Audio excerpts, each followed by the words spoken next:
नमस्कार दोस्तों। आज के इस वीडियो में हम लोग देखेंगे फ्रेमवर्क ऑफ फाइनेंशियल स्टेटमेंट। ठीक है ना। तो स्टार्ट करते हैं हम एक छोटा सा क्वेश्चन से। ठीक है। तो पहला क्वेश्चन है कि अगर आपको किसी कंपनी का फाइनेंशियल पोजीशन समझना है तो आप क्या देखोगे? Balance sheet, profit and loss account और कैश फ्लो।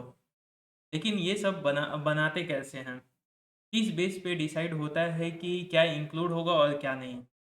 इसी का आंसर है फ्रेमवर्क ऑफ फाइनेंशियल स्टेटमेंट। तो आज की इस वीडियो में हम लोग क्रिस्टल क्लियर करेंगे कि financial framework of financial statement होता क्या है। तो मीनिंग ऑफ फ्रेमवर्क पहले हम लोग समझते हैं। तो इसमें जो है फ्रेमवर्क क्या होता है?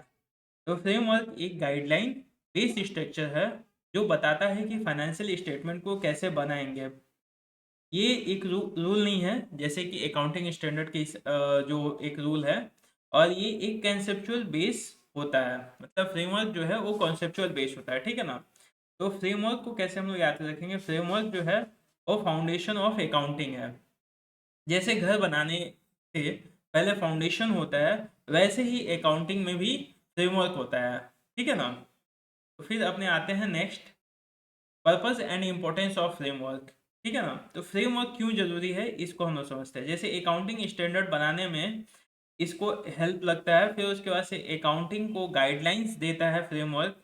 जब कोई स्पेसिफिक एस अवेलेबल ना हो तो मतलब अकाउंटिंग स्टैंडर्ड जब अवेलेबल ना होता है तो वो फ्रेमवर्क को फिर रेफर करता है कि फ्रेमवर्क में कैसे उसको ट्रीट करना है। ठीक है ना। फिर उसके बाद से आता है यूजर्स को बेटर अंडरस्टैंडिंग देता है और कंसिस्टेंसी मेंटेन करता है। ठीक है ना। अगर फ्रेमवर्क नहीं होता है तो अकाउंटेंट अपनी मर्जी से काम करेगा। मतलब अगर जो फ्रेमवर्क नहीं रहेगा तो अकाउंटेंट फिर अपने हिसाब से बनाएगा। अकाउंटिंग स्टैंडर्ड में जैसे था कि अकाउंटिंग स्टैंडर्ड ना हो तो कंपनियां अपने हिसाब से फाइनेंशियल स्टेटमेंट को तैयार करती हैं। ठीक है ना। तो इसमें क्या है, अब आते हैं हम लोग देखते हैं कि कंपोनेंट ऑफ फाइनेंशियल स्टेटमेंट। ठीक है ना। तो फ्रेमवर्क बताता है कि फाइनेंशियल स्टेटमेंट में क्या इंक्लूड होता है। ठीक है ना। तो पहला जो है मेन कंपोनेंट है वो balance sheet. Financial position, balance sheet जो है वो फाइनेंशियल पोजीशन बताता है किसी भी कंपनी का। फिर उसका आता है प्रॉफिट एंड लॉस अकाउंट। ये बताता है कि कंपनी प्रॉफिट में है या लॉस में है। फिर कैश फ्लो में कैश इनफ्लो आउटफ्लो का रहता है। फिर उसके बाद से notes of accounts. Extra detail और एक्सप्लेनेशन के लिए नोट्स ऑफ अकाउंट्स होता है। ठीक है ना। ये लिस्ट डायरेक्ट क्वेश्चंस में बन सकता है। ठीक है ना। तो ये जो लिस्ट है इस तरह के आपको एमसीक्यू, जैसे ये बेसिकली एमसीक्यूज में सबसे ज़्यादा आएंगे।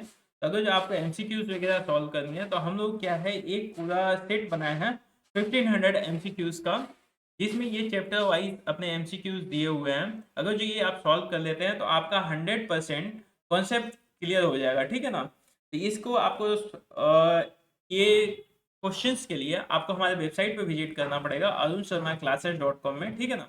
यहाँ पे आप जाके मेन मेन्यू में जाएंगे और यहाँ पे टेस्ट सीरीज दिया हुआ है। टेस्ट सीरीज को क्लिक करके फिर आप सीए इंटरमीडिएट में आएंगे। यहाँ पे आपको टोटल जितने आपके सब्जेक्ट्स हैं सारे सब्जेक्ट्स के यहाँ पे एमसीक्यूज दिए हुए हैं। ठीक है ना।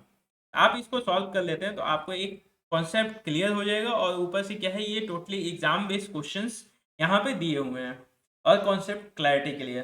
ठीक है। तो आते हैं अपने वीडियो पे। फिर उसके बाद से देखते हैं एलिमेंट ऑफ फाइनेंशियल स्टेटमेंट। ठीक है ना।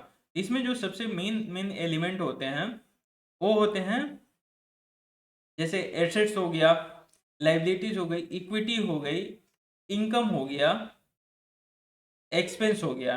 ठीक है ना। इसका अगर जो शॉर्टकट हम लोग देखें तो एली बोल के एक आता है। एली, एली मतलब assets, liability, equity, income, expenses. ये 5 एलिमेंट्स जो हैं जो एग्जाम में बार बार आते रहते हैं। ठीक है ना। फिर उसके बाद से देखते हैं क्वालिटेटिव कैरेक्टर्स। फ्रेमवर्क ये भी बताता है कि इंफॉर्मेशन कैसी होनी चाहिए। तो इंफॉर्मेशन जो होना चाहिए ये एक अंडरस्टैंडेबिलिटी हो, इसको इजी टू अंडरस्टैंड हो, रिलेवेंस होना चाहिए ताकि डिसीजन उसके ऊपर लिया जा सके। किसी भी कंपनी में इन्वेस्ट करने के लिए पहले उसको समझना जरूरी है। फिर उसके बाद से उसके ऊपर रिलेवेंस होना चाहिए कि डिसीजन ले सके नहीं सके। रिलायबिलिटी होना चाहिए, ट्रस्टवर्दी होना चाहिए और कंपेरेबिलिटी होना चाहिए कि कंपेयर कर सके दूसरी कंपनी से। ठीक है ना। अगर जो हम लोग इसको एक छोटा सा मतलब ट्रिक में समझें, URRC। ठीक है। Understandability, relevant, reliable, comparable. ठीक है। फिर उसके बाद से आते हैं लिमिटेशन ऑफ फ्रेमवर्क। तो क्या है कि हर चीज़ में परफेक्ट नहीं होता है, ठीक है ना। लिमिटेशन इसका जो है उसका होता है एक्सट्रैक्ट रूल्स नहीं देता है, फिर उसके बाद से एक्स्ट्रा एग्जैक्ट रूल्स नहीं देता, फिर जजमेंट रिक्वायर्ड होती है और डिफरेंट इंटरप्रिटेशंस पॉसिबल है, इसीलिए अकाउंटिंग स्टैंडर्ड भी जरूरी होता है, ठीक है ना।